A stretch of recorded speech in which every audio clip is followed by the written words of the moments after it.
Hi, I'm Eddie Muller. Welcome back to Noir Alley. Today, I'm presenting a film with a familiar storyline.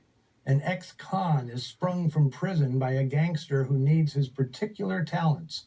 The boss wants him to heist an armored car. Our hero wants to go straight, but he needs the money to care for his sister, who has a physical disability. You've seen this one, right? Well, maybe not. Cruel Gun Story was made in Japan in 1964, and it's a prime example of a Yakuza film, one of the most popular genres in Japanese cinema. American audiences have long loved gangster movies, from the silent classic Underworld to The Godfather to such recent epics as The Irishman. But America has nothing on Japan when it comes to tales of organized crime. Yakuza films, named for the Japanese equivalent of the mafia, have always been hugely popular in Japan, from the silent era right up to today.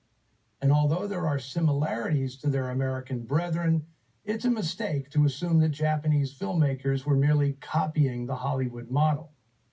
America was, of course, a huge influence on Japan in the immediate post-war years, when the nation was restricted by U.S. occupying forces from making any entertainment that might rekindle Japan's nationalism. Instead, Americana was injected into the Japanese cultural bloodstream, leading to Japan's love-hate relationship with Western entertainment. Imported gangster pictures particularly struck a chord with young Japanese men left aimless and alienated by Japan's defeat in World War II. Many Yakuza movies of the 1950s were updated samurai stories, featuring honorable crooks who operated by a code of chivalry. These were called Ninkyo Iga, and they were made mostly by Toei Studios. Another major purveyor of Yakuza films was the Nikkatsu Film Company. Founded in 1912, it was Japan's oldest studio, producing movies in every genre. But after World War II, as the country rebuilt itself, Nikkatsu restructured, merging with two smaller studios and finally resuming production in 1954.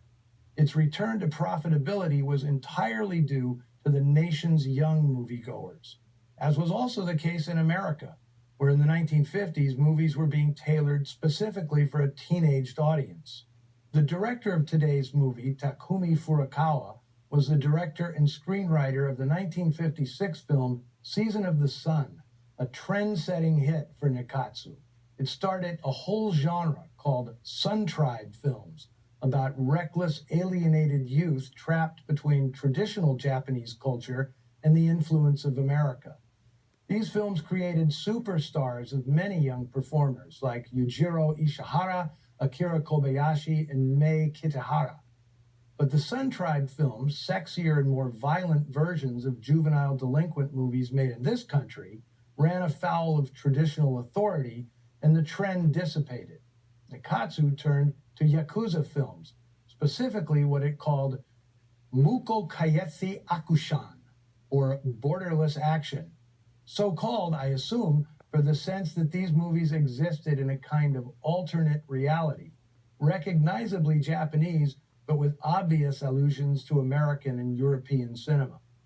Nikkatsu was literally a film factory where anything writers and directors could dream up was fair game, as long as the conveyor belt kept moving and the pictures earned money.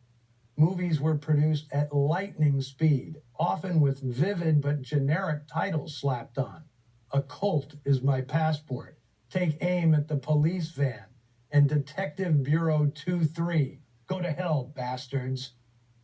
Many of those featured the star of today's movie, the inimitable Joe Shishido, an actor who's unique for some unusual reasons, as I'll explain afterwards. Right now, buckle up for a wild ride. Here is Cruel Gun Story.